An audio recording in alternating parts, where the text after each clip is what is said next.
Ladies and gentlemen, welcome to the Tim Dillon Show. I was watching the news. And by the way, happy holidays to all of you that are celebrating anything this year, whether it's Christmas. And what we're doing here on the show, that's a joke. It's Hanukkah, Kwanzaa, which is what me and my family celebrate. The winter solstice, which is a beautiful seasonal celebration. Whatever it is out there that you're celebrating, we hope you enjoy it. And we hope the holiday season is, bountiful, plentiful, whatever. Harry and Meghan hit the Netflix over the weekend or yesterday. And I got an email. It's like a documentary you may enjoy. And it's the documentary Harry and Meghan about Prince Harry and his wife, Meghan Markle, the actress from Suits. And I don't know what to think because I have a very negative opinion of these two just from my own. The thing with me is I'm a pretty good judge of character. And the reason that I'm a good judge of character is because I don't deal in extremes. I deal in extremes when it's funny, when I go, when I'm making a funny point. But people are usually not all good or all bad. Usually. They had, like, for Hitler, for example, no, I'm kidding. But see, Meghan Markle, to me, there's certain things about her as a character in the documentary you watch, and they're sympathetic, right? She is caught between two worlds. She's black, but doesn't really look black. So I get it. I totally understand what, growing up in that type of environment and then being thrust into this royal family, and the press in Britain is crazy, and they're vicious. They're more vicious than the American press. But also, as you're watching this documentary, something begins to happen. There's little tells here. And this is not an attack per se on Meghan Markle and her autistic husband.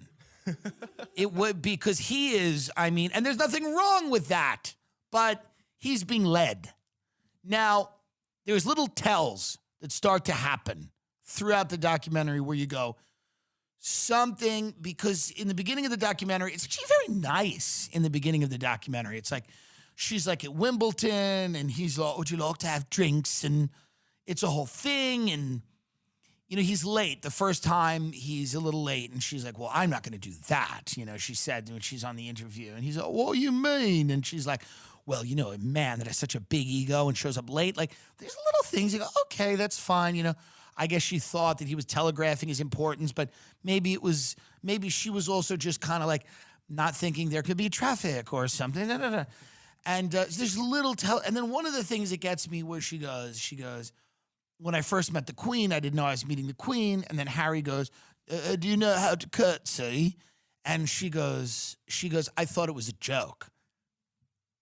Bitch, what do you mean you thought it was a joke? She's the Queen of fucking England. This is when you start to realize something is off. Something is wrong. Something doesn't feel right. She's the Queen of England. What do you mean you didn't know you're going to have to curtsy in front of her? Nobody gets famous by accident. Rarely. And certainly nobody stays famous by accident. Nobody starts dating the prince of whatever it is over there. I don't even know what his title is, but Sussex or Essex or the Duke of York, I don't know, whatever he is. Nobody starts dating him. They know anybody who grew up in her era, get Meghan Markle's age up, because I bet her age and my age are similar. I'm 37. I bet Meghan Markle is 41, even older. She grew up watching the royals. She knew how big of a deal they were. She knew about Charles and Diana. She knew how the press, if we're to believe the story, and we might, the press killed the other bitch. They killed Diana. They killed that bitch in the tunnel. They killed her. They ran her off the road. This is how crazy the British press was, that your boyfriend's mother was killed by them. So this idea that this documentary starts where she's like, well, I was like unprepared for the level of scrutiny that I was receiving, like being. And I get it. That it's unsettling when you are in Toronto shooting Suits and people are in their cars bothering you because they want photo. By the way, I want you to watch the official trailer. I don't want to taint, because I can already tell people are like, you're going after a black woman again. Oh, stop it. Her friends are all white. Cut it out. It's like her saying that she's had a lot of problems because of her race. It's like me saying I'm discriminated against every day because I'm gay. It's just not true. Yes, people have called me a faggot, but it's not every day at coffee. So now when she did start boinking this freak, what happened, this inbred guy, who's a sweet guy, but he's inbred and he's all over the place. Nobody believes he fought in what war over there. Let's cut it out. He didn't do anything in Afghanistan. And he goes to Africa and they let him, do juggle with the monkeys and stuff. And I mean the actual monkeys. Like, I mean, he's doing conservation. That's what he does. Like, I'm not trying to, it's not slurs. This is literally, he likes animals. He goes over and he's all, that's a warthog. And they go, yeah, let's go, go feed it water. But he's not, I mean, come on, conservation is what you do when, he's not exactly like the pride of the state, right? They send him to, Britain is a little racist. It's like the most important person over there, you don't send them to Africa to, study like rhinoceros, whatever, irrigation systems. So he's a little off. And Meghan Markle, his love, meets this guy. And I don't want people to say, I get the racial thing, and I get that the press was vicious to her, and I get people online suck. So they during this documentary, they show all these comments about people saying he's a race traitor and horrible thing. I get it. People are racist. People are bad. Anonymous people online are crazy. My whole thing is trying to get to the bottom of what this really is. Because they got $100 million from Netflix to talk about what happened. I'm not done with the documentary. I still don't know what happened. But for right now, it seems like this was a little bit of a play from her. And it was smart, and it was pretty sharp, and kudos to her, hats off to her, because she's got $100 million, and they're up in Montecito, and she's got this guy who she's with who has no idea what's going on. I fully believe he's unaware of I think she tells him, I think she goes to him in the night and goes, your mother called me the N-word. He's like, my mother's dead. My mother's dead. My mother is dead. And she goes, well, your other mother, that old bitch. Oh, the Queen Mommy called you what again? She called me the N-word, and she used the R at the end. And then he's like, oh no, what should we do? And she goes, we're going to Montecito. Where's that? It's in California, and I'm going to be a star. Because remember, she's an actress. She always wanted to be famous. She always wanted to be a famous star. And the royal family are inbred reptilian, the overlords of the Anglo-American fading empire over there. So you have inbred reptilian. They feed off negative energy. They convert it to power, and and that's how they live, and that's how they've lived forever, and they live forever, and they are strange-looking, pale, kind of gaunt, and they have the eyes that are, but they don't really have opinions about anything other than that they need to feed off the negative energy that comes with the death and the pillage and the droughts and the floods and all the things that keep them coming. Now, otherwise, they're just like a normal family of vampire energy, freaks. That's just what they are. But they don't wade into controversial topics often. They just don't. That's not. They are like the real power structure in the sense of like they don't have any political power because politics is fake. They just want okay, here comes the infant, cook, they cook it, they watch cooking shows and they eat all the children that disappear from the British orphanages. But they're not like the trans bathroom issue. It's not what they do. They are just old school. And there's something nice about that. There's something nice about tradition. There's something nice about tradition. That old bitch, as long as you gave her a baby every morning, plumped up, cooked, nice, like not American bacon where it's nice and crispy, but nice and cooked and charred, and you gave her the leg of an infant with some baked beans and whatever. She was good. She didn't need to get political. And there's something nice about that. It's tradition. It's tradition. They're an inbred royal cannibal vampire family. Now, Meghan Markle is a Hollywood actress. It's very similar. That's a very similar thing. They're actually one and the same. They're not that different. She pretends to be other people all the time. She doesn't really know who she is. When you get the vibe when you hear her that she's carefully curating this image of herself, which is what everyone I've met who's a real actor, not the brilliant actors, they're just insane. And not the people like me who like do these little, bit parts where I'm like, I don't know what I even do. Like, here's the tomato and, but what I mean is like, actors, the vast majority of them are constantly curating the parts of themselves they want to be known at any given time, right? And there's parts of the documentary where Meghan Markle's like, I was always the smart one. People think that I was like the hot one, but I was always the girl who was trying to be smart because you weren't hot yet. You weren't hot yet. Once you got hot, you stopped with that shit. You cut that out. And then you went to become an actress. And again, a lot of people are going to hear this as an attack on Markle. I actually respect Markle. I respect her because she ran a good high-level scam and she separated this guy from his family to the tune of 100 big ones, 100 sticks, 100 mil. Nothing wrong with that in the grand scheme of things, right? It is what it is, but let's watch the trailer here. I don't want to taint any of your perspective. Bert Kreischer's wife, by the way, I think agrees with me on this because they FaceTimed me once and I went on this rant and Leanne was going, yes, yes, yes. And Christina P does. Women and wives get it. They get it. And if you're not imposing your own political agenda on this, which many of you are and always do, you could kind of separate and go, how shocked were you that there were press? They killed his mother. It was shocking to you.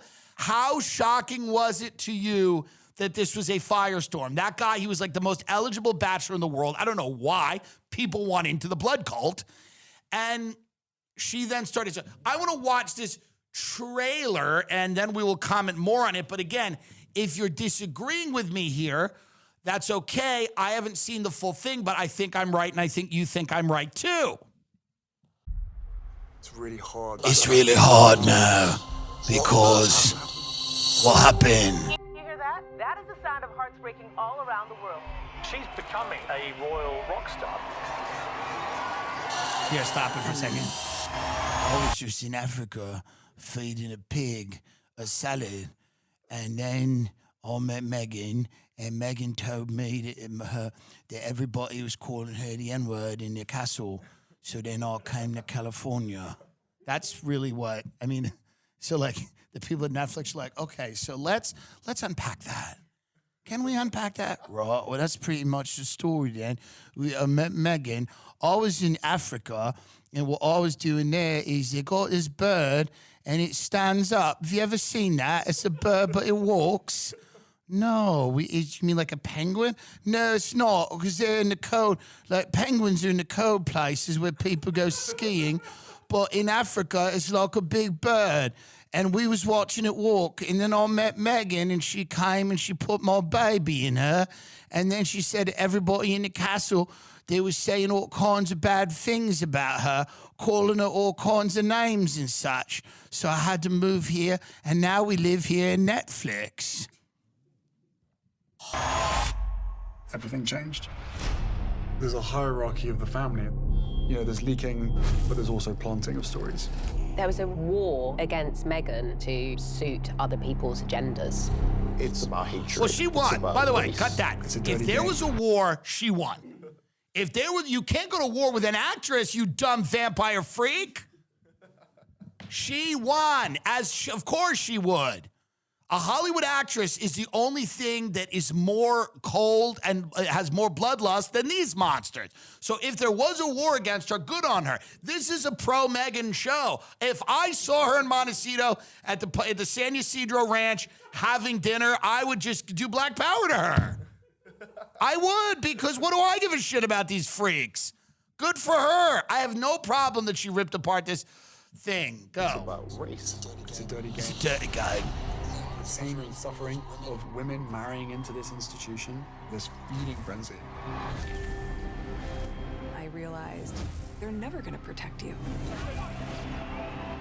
I was terrified. Honey, what did you think it was? What did you think it was? All right. No one knows the full No one knows the full truth. But what did you think it was when you were going to marry into the royal family? Did you not imagine they may have been racist? They invented racism. They quite literally are colonists, like with all these idiots on Twitter, and they're like, decolonize and blah, blah, blah. They're talking about them. They started it. Imperialism, conquest, subjugating people on the basis of race. What are you talking about? Yes, America's done that too. But, I mean, what are you saying? You're shocked at how racist they were? So something feels off. And again, it's not a negative towards her per se. It feels like she ran a little bit of a scam, a little bit of a game. She got in there. Supposedly, they said some things to her that were not nice. And I imagine that probably is the case. I think someone said, how dark will the baby be or something. That's not nice, but she's also not even that dark. So why would they say that to her? I don't believe it. It's weird. I don't believe it, but maybe it happened. I don't know. I want that because here's the other thing about Harry. He's not Prince Charles's kid.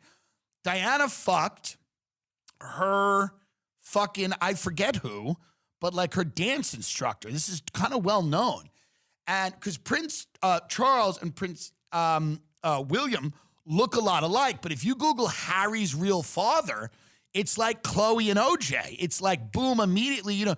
So he's kind of half in, half out anyway.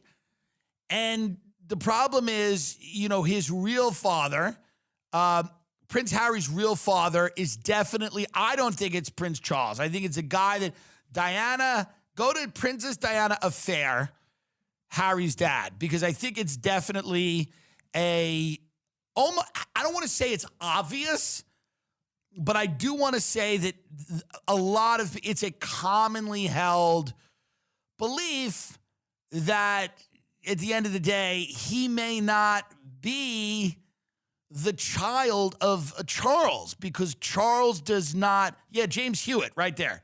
Former lover James Hewitt, go down. He doesn't look anything like Charles.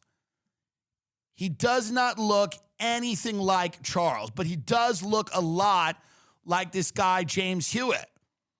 And I think that at the end of the day, maybe that plays into this too. Like maybe he's like, you know, listen, they weren't honest with me about everything. There are secrets. There are secrets in my family. And, you know, I'm not being dealt with honestly. So if I'm not being dealt with honestly, you know, maybe I'm going to get the fuck out of here. I don't know. But yeah, look at this guy. He looks so much more like Harry than Charles. I mean, that's uncanny. I mean, this is crazy. He's a ginger. He looks exactly like him. So I'm not trying to spread rumors or false information. But I think that, like, you know, the royals are interesting people, but this idea that Meghan Markle had no clue, had no idea, like, oh my God, the press are going to get involved now? I can't believe it. I was so shocked when it was revealed that I was dating one of the most famous people in the world who happened to be a prince, that the press had an interest in that. And I was shocked when I announced my engagement to him that the press had an interest in that.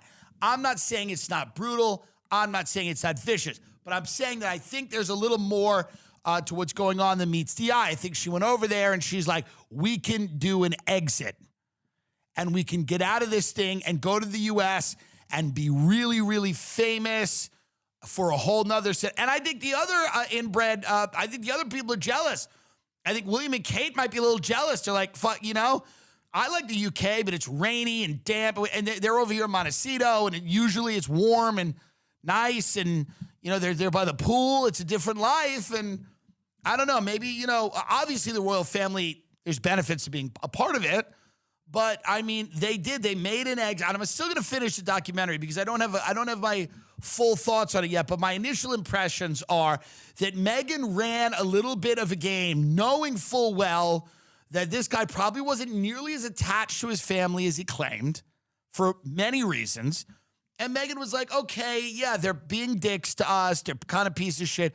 Let's get out of here. But we can't leave unless it's a scandal because that's where the money is. You see, they didn't have any money. Diana's inheritance wasn't that much money. She'd only made $3 or $5 million from Suits.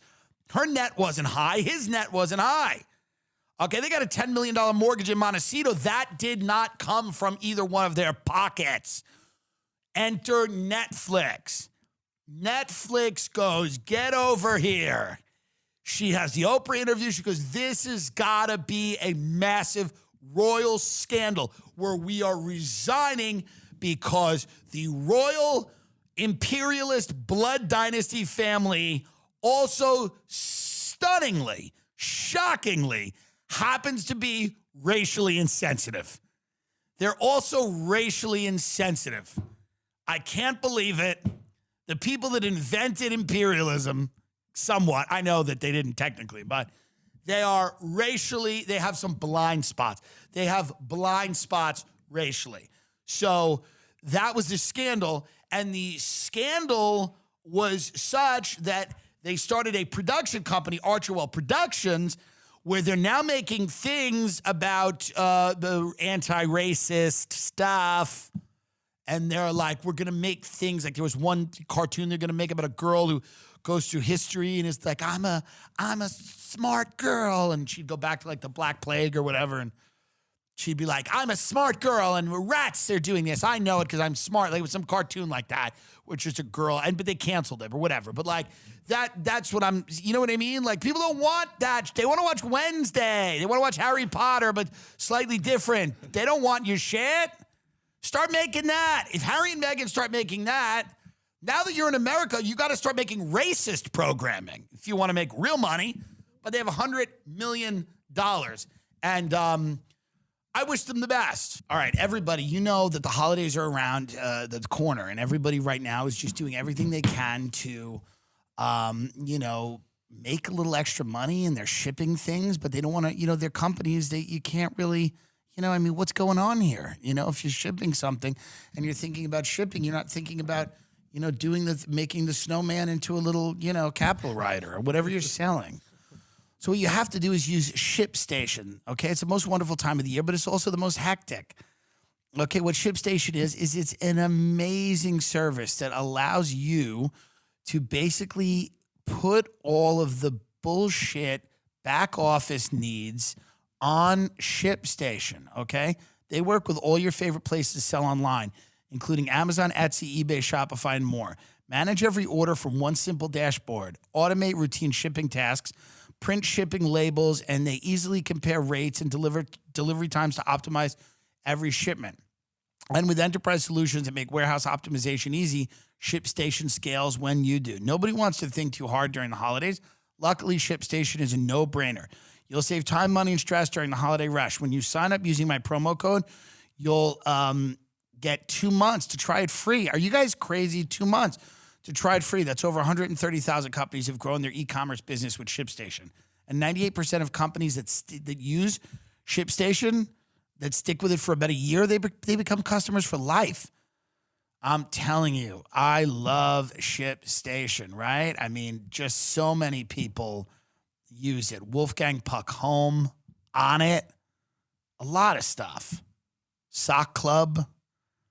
Use promo code Tim Dillon today at ShipStation.com to sign up for a free 60-day trial. That's 2 months free. especially if you're starting a new business, you want to see how you're going to work out online.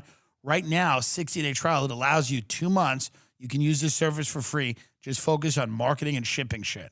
ShipStation.com, promo code Tim Dillon, TIMDILLON.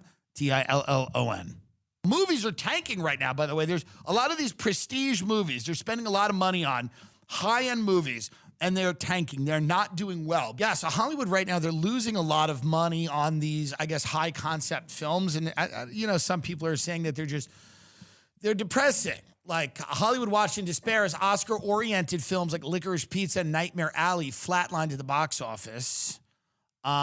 They're prestige films, right? The things that, we kind of grew up with, these dramas that are great and people love them and they win awards, and the blockbusters that make so much money allow for these films to be made, right? But some of them are really, really bombing. Like Armageddon Time cost roughly $30 million to make and collected $1.9 million at the North American box office. Tar, which is the Blanchett one, cost $35 million, including marketing, ticket sales totaling $5.3 million. Universal spent around $55 million to make and market She Said, which also took in $5.3 million. Devotion cost well over $100 million and has generated $14 million in ticket sales. So a lot of these movies are tanking, and people are not going to see them at the box office. People are either at home, they're watching them on streaming, they don't care. And these studios, they put a lot of money into these films so that they are big box office hits, right? This is the metric by which studios really can tell what is and isn't working. And the metric is tickets at the box office. That's how it's done. It's how it's always been done. And that isn't working right now. They are not doing enough, because some of these movies are just sad. Like, it's like, The Fabelmans about Steven Spielberg. And I'm sure it's great. It's like Steven Spielberg's life story and Paul Franklin Dano. I'm sure it's fine, but whatever. But some of them are sad. Like, there's something about Emmett Till, his mother, that's coming up. I think it's later in this article, where you have there's been a lot of things. Yeah. The core of cinephiles is still tuning out. Till focused on Mamie Till Mobley, whose son Emmett Till was murdered in Mississippi in 1955, has collected $8.9 million in the U.S. and Canada. That's not nothing for an emotionally challenging film. I mean, it's these deal with real hard topics, right? This is not a feel-good film, Emmett Till's story. It's an important story and one that needs to be told, but this is not like, let's get the family in the station wagon and let's go see Emmett Till get lynched. This is not a fun summer film, right? Can we be honest about that? Well, we're solving it. We're solving it. I love athletic greens. Everyone I know loves athletic greens. I'm telling you right now, this is a great way. Everybody has problems with their gut. They're eating too much sugar, too much white bread, too much garbage. People go out, they drink, everything. What you need to do is start taking athletic greens, okay? If you want better gut health, if you want more energy, if you want an optimized immune system, this is what you need to do. I'm telling you, what is athletic greens? You're absorbing 75 high-quality vitamins, minerals, whole food source, superfoods, probiotics, and adaptogens to help you start your day right. The special blend of ingredients supports your gut health, your nervous system, your immune system, your energy, recovery, focus, and aging. All these things you can do. I'm telling you, it's so easy. This is not yogurt. It's not garbage. There's no cooking or anything. It's so easy. I'm telling you, this is just something that you will never regret putting in your body. I know people that take this, now they're in the Olympics. Literally, they've won gold medals in the Olympics from this. Literally, they started out like fat slobs, and now they're literally Olympian gold medalists because of athletic greens primarily. Athletic Greens has over 7,000 five-star reviews. To make it easy, Athletic Greens is going to give you a free 1-year supply of immune-supporting vitamin D, and you need that right now. Everything's going crazy again.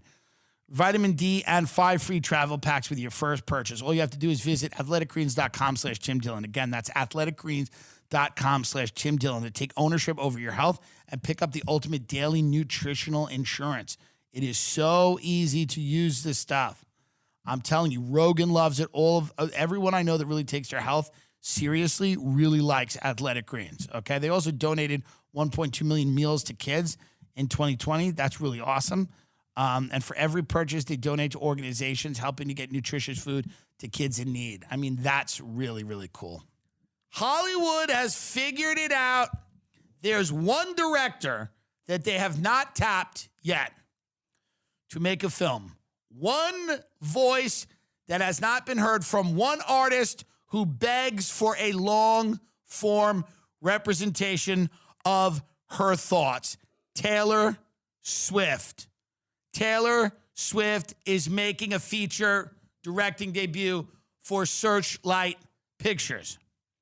And do you know what they're letting her do? And I was shocked about this. She's playing the daughter of a plantation owner who teaches a slave how to read and play guitar. That's a fact. She is playing the daughter of a plantation owner who teaches a slave reading and writing and then teaches him how to play guitar. I don't like that. Personally, I say no. I'm kidding, of course. That is untrue. She's actually playing a Nazi's wife who gets Jews out of Poland. But it's like this, the thing with Julie Andrews, the Sound of Music. It's like the Sound of Music with Taylor Swift. I'm kidding. That is also a lie. She's playing swimmer Leah Thomas. Trans swimmer Leah Thomas, Taylor Swift is playing her. And it's a movie, and it's kind of a comedy. It's called Don't Look at My Fin. And it's trans swimmer Leah Thomas and Taylor Swift, and it's a goofy, fun, trans romp through the locker room. That's what it is. Of course, all of those things are not true. We don't know what the Taylor Swift film will be, but we do know that it will be. I mean, maybe it's Casey Anthony. Maybe she plays Casey Anthony. And they make a movie for the red states, and they find out it was just a cabal of satanic cannibals that have killed her child. And then Casey Anthony fucking runs for Congress and wins. Maybe she plays a Ukrainian whore who sneaks into Russia and poisons Putin. That would be for the blue states.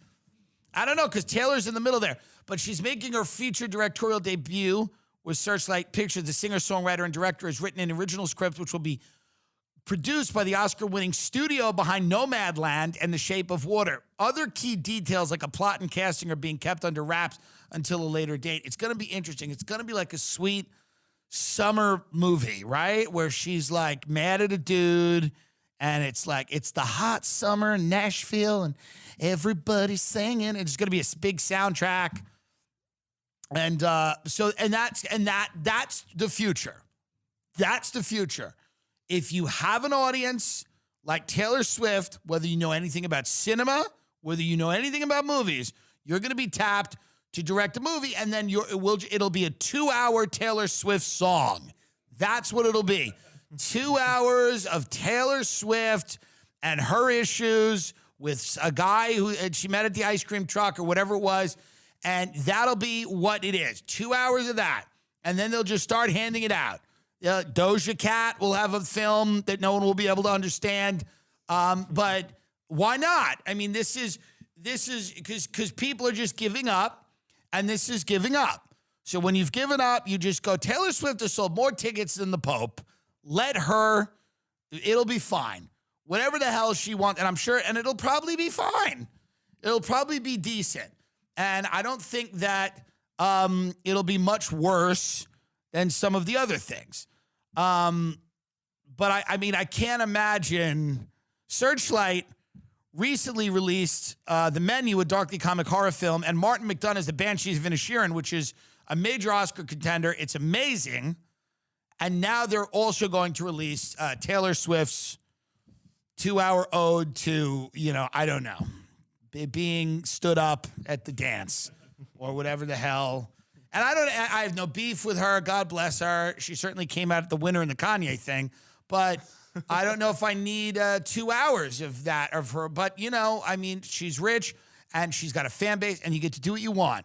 You get to do what you want. None of these other things will work because they keep making movies where it's like Kate Blanchett is like the conductor of an orchestra and she has MS or whatever, and people are sad. They're just like, enough of it. We need something fun. Can't keep watching Emmett Till. We can't keep watching very serious middle-aged menopausal white women who are like trying to accomplish things.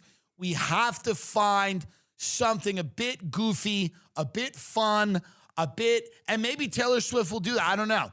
But it's gonna be like a fun, because she's like liked by both sides in this culture war. So it'll be interesting to see what Taylor Swift decides to do. Like, it's probably gonna be just like a little bit of a rom-com, like a country rom-com. And yeah, I mean, I can't imagine it'll be good. But I don't know. An 11th person was killed by being thrown in the New York City subway, or maybe they're not being thrown, but they're being killed on the subway. The NYPD is investigating a killing inside a Greenwich Village subway station. They responded to a call of an unconscious man just after midnight Thursday in the West 4th Street and 6th Avenue station. Officers found a man unconscious and unresponsive near the stairwell, and he's number 11 this year. This is the 11th subway kill. The subway in New York City is becoming like untenable, like insane. Like, for people to actually use it, it's becoming like a roll of the dice. People are getting assaulted, people are getting murdered, and that is not worth the price that is continually escalating. They continually raise the price of the subway. So just drop the price. If you're gonna let people get killed, drop the price. Make it cheaper. Make it more cost effective to get slashed. $3 to get a slash on your face seems high. Make it less money so that people can get violently assaulted and still have enough money for gauze and fucking peroxide and all the things they need to clean their wounds out when they get home. It's a nice, happy medium. But our cocaine addict mayor, Eric Adams in New York City, other than doing blow and hanging out at clubs, has decided he's going to start putting more of these crazy mental patients in jail, and hopefully there will be less of them on the New York City subway to murder you. That is the hope. He's going to start moving homeless. And by the way, Karen Bass, who was just elected in LA, just moved all the homeless people out of City Hall for her mayoral inauguration. Now, I am offering, if you have the money, if you have the wherewithal to do this with me, I will fund it. I want to move the homeless back. The night before the Bass inauguration, LA Times, with LA swearing in a new mayor, crews work to move homeless encampments near City Hall. Well, that feels like a lie, and we hate lies. So if you want to move the homeless back in front of City Hall with me, let's get the vans. Let's get the trucks. Let's put them back where they belong, in front of the camera. It's LA. Everyone wants to be in front of the camera. In fact, it would only be fair if, as the mayor is getting inaugurated in LA, homeless people are wandering around in the background like a horror movie. It should look like someone is being inaugurated in a literal horror movie where it's a zombie apocalypse and someone's just standing there at a podium with their hand up taking the oath of office. That's what it should look like. They should not sanitize it for the public. It should not be cleaned up. It should make you pause. It should be a meme. It should make you pause. You should see the inauguration and you should look at it and you should go, what? Because in the background, you should just see blurry figures wandering around, just these blurry figures wandering around trying to get drugs or food or water or whatever, however, and they should just be kind of swaying and, you know, that kind of fentanyl look to them, and then there should be just guards on either side of Karen Bass. We don't want anyone to get hurt, and the guards should be there and they should be like shooing the people away and go, we're doing an inauguration for the mayor of this great city. But unfortunately, an official with the LA Homeless Services Authority, which participated in Thursday's operation, also referred questions about the first and spring encampment to Garcetti's office, saying, what's going on here? To be unequivocally clear, the council member did not request this operation. See, here's the reality. Everybody's really uncomfortable with seeing the truth of what this place has become, especially the mayor. And the mayor is going to do everything in her power to, like LA has always done, market a different version of reality. And she's marketing a different version of reality by having those homeless encampments moved right before she takes the oath of office in downtown. And what a lie. What a fucking unfortunate, because I think there's a way to just give all those homeless people drugs and make them happy. What if you gave those homeless people all the drugs they wanted and gave them, some of them speak English, a lot of them. Give them sheets with music on it for a song that they can sing behind the Karen Bass. Why are we throwing them away?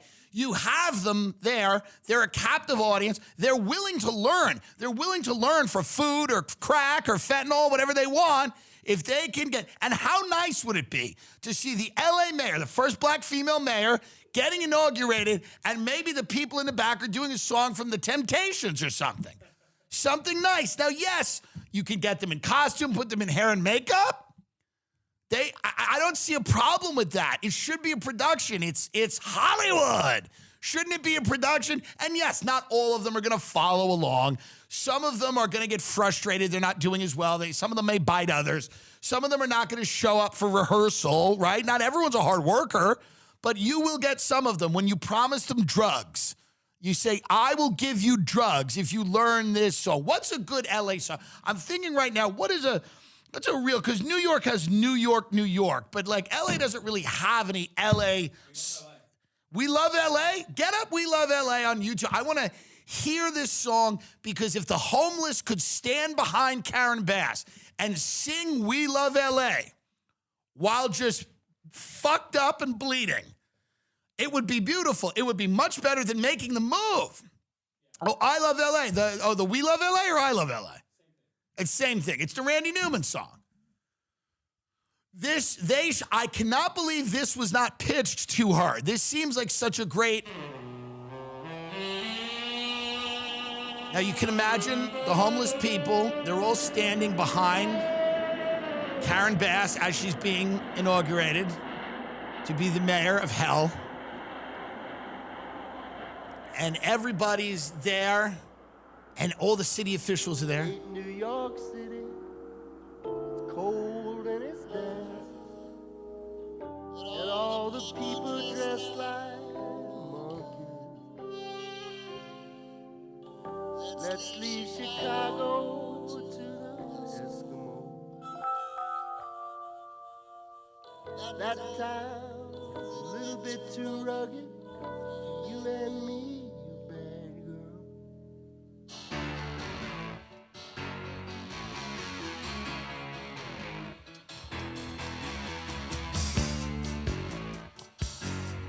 This would be great. All the homeless people just kind of in the back, just going back and forth. Rolling down Yeah. Imperial Highway. And then did you see the conductors, like, kind of, everybody sing along, grab your sheets. We handed out your sheets earlier. If you've lost your sheet, we can get you another one. If not, just kind of sing along, just sway. If you don't have your sheet, and you just see the people out of it like, Crank up the beat for us, baby. Don't let the I like this. stop. We gonna ride it till we just can't this is ride not it. bad at all. This would have been so much of a better solution. From the side, baby, And she's just checking on them every now and then, and they're just like, and she's like, well, isn't that nice? She's motioning to the cameras, Someone hits someone in the head with a bottle, they're removed immediately. But most people are doing well. another perfect day. What's the chorus? I love LA. Perfect. We love it. We love it. Everyone say, we love it. Yeah, all the homeless people, we love it. We love it. Great. Everyone's going, Karen, this is beautiful. We love it. Yeah. All right. Yeah, that's clearly a much better solution than moving these people out of their fucking homes, you sick bitch. It's crazy. That makes no sense. That makes no sense when they're there and they could literally do a song and a nice number with some simple minimal choreography. It doesn't have to be a insanely, it's not Beyonce. We don't need a crazy dance, but some minimal choreography. You know, some just I love LA, we love LA. They're all in I love LA shirts. You give them all hats. They're getting merch. They should each get what they call a swag bag afterwards, where they have the merch. Karen Bass's inauguration, they could all get shirts with Karen Bass on it, with her face on it. I love our new mayor. I love LA on the back. And then they could just go running through the streets. Raycon earbuds are so great because let's be honest. I mean, we all need to listen to music and podcasts. We cannot be in our own heads with our own thoughts. Raycon's wireless earbuds, headphones, and speakers offer premium sound, useful features, and an almost custom, comfortable fit, up to 54 hours of battery life. Anyone you give them to will find a use for them right away, whether they use the speakers to start a party in the living room or escape the party completely and use the earbuds for some much-needed Zen meditation. And the person gifting them, you've got a lot. As the person gifting them, you've got to love that they start at half the price of other premium audio brands. And for the next month, Raycon will have a countdown to Christmas with a new pop-up flash deal for you to take advantage of every single day. I mean, this is amazing. This is great. This is such a great stocking stuffer for the people. Here's the earbuds. Go away. Leave me alone. The Raycon website also offers free shipping, free returns, and buy now, pay later options, plus a 30-day happiness guarantee. Buy now, pay later options. Nothing better than that. Plus a 30-day happiness guarantee. Call to actions. Right now, go to buyraycon.com/Jim to get 15% off site-wide with code HOLIDAY. So you go to, that's code HOLIDAY at buyraycon.com/Jim for 15% off your Raycon purchases. Buyraycon.com/Jim. It's a great way to support the show, great way to win friends, blah, blah, blah. Amazing. By the way, everyone's got COVID now. Again, it's so annoying. I was going to do a little bit of a Christmas party, but I'm not doing it. Everyone has COVID in Los Angeles. It's so fucking annoying. New York City, they're putting the masks back on. Everybody's got everything here. It's sneezing, sniffling, coughing. People have gotten a lot of upper respiratory things. People have the flu. I spoke to Chris DiStefano. He just got over the flu. Hospitals are like more filled now than they ever have been. Because I guess after Thanksgiving, all these families met and then everybody, I'm being tested all the time. I'm on a project where I have to get tested, but the flu is really hitting people, and the upper respiratory stuff is really hitting people, and it's unfortunate. And, this is unfortunate. So if you can stay healthy, keep your wits about you here, and just basically watch this Harry and Meghan thing. Watch it because it is entertaining. It's fun. You have to remember, they don't want to be in the spotlight. Is the thing you have to remember about them. They don't want to be in the spotlight, which is why they've formed a production company. You see? See that? Meghan Markle evades the spotlight. That's why she was on a TV show. Okay? That's why she then dated a prince and married him. That's why she now has a production company. That's why she has a $100 million deal with Netflix. That's why she went on Oprah. Because she hates the spotlight. Okay? All those things can exist in your head at the same time. You have to just understand that. She hates the spotlight, and the only way that she feels like she can get out of the spotlight is by going more and more and more into the spotlight. Now, I'm not saying that the press and the people over there aren't racist and they didn't put her through hell. I'm not saying that she wasn't maybe shocked at the scope of whatever, but to me, she's not a naive girl. She's not a dummy. She knows what goes on. I'm sure even knowing that came as a surprise to her. Now it says the royal family is breathing a sign of relief over Harry and Meghan's Netflix series. So it turns out the royal family isn't sweating Meghan and Harry, as the hotly anticipated docuseries didn't have quite as many bombshells as they expected. Royal expert Jonathan Sacerdoti spoke to U.S. Weekly about the royal reaction to the Sussex's Netflix show, saying, I don't think there was very much there that that was particularly new or would have worried them that much. He added the family's breathing a sigh of relief on that. Listen, it's It's kind of boring. It's somewhat entertaining. It's a nice, easy, light watch. You're not getting the bombshell. It's not like she walked in on the bloodletting ceremony where they were eating people. She simply, she couldn't deal with the spotlight. This is the problem. The intense scrutiny that came along with dating this guy apparently was too much for her to bear. And the only way out of that is to move to Hollywood and get in a deal with Netflix. It makes sense. She wants her privacy back. Dummies. She wants her privacy back. That's why she has a $100 million deal with Netflix to do documentaries about her, because she likes her private life. But kudos to her. I like to see people win. It makes me happy. I like her. I like what's behind her eyes. It's a thing that will jump out of her when she dies and jump into another person, and then animate them to do wild shit. Growing up where she grew up, the fact that she's married a prince and living in Montecito, you can't not respect that. You have to respect it. Did she destroy a lizard family to get there? Sure, who cares? Who gives a fuck? Shut up. I respect what she did. I respect what lives behind her eyes. I respect that vacant darkness that's behind the eyes of every actress. This is what I respect. And I've talked to so many of them, and there's just something there that isn't there. And there's something that it doesn't have a form. It's an ambition. It's a control. It's a need to transcend where you are and go somewhere else. It's a need to arrange the world in a way that pleases you, a way that you feel that you can succeed. It's a competitive advantage. It's a darkness. It's an emptiness. It's a vacancy. It's a glare. And I like it. It makes me feel comfortable. I see it in many people that I look at. I see behind their eyes. You don't look at the eye. You look behind the eyes. What is behind them? It is that raw ambition. It is that empty, hollow, vacant elevator shaft that goes straight to the bottom, straight to the id. It is the spiders that crawl in the back of your head, just waiting for the flies to feast. Using your tongue and your mouth to weave the webs that you catch other people in. It is actually something that is quite nice. It is quite nice. There's something beautiful about that darkness, that place that she goes, where she lived above a garage in the valley, and it was hot and it was stinky and smelly and the garbage was everywhere. And now she's in Montecito with the breeze, and it hits her by the pool, and she's looking at her child going, that baby's not growing up how I grew up. She used what she had. She clawed. She clawed. She just did it. And you have to respect it. That thing that gets lost in her smile that's there. And it's what drives civilization forward, because men want to fuck these women.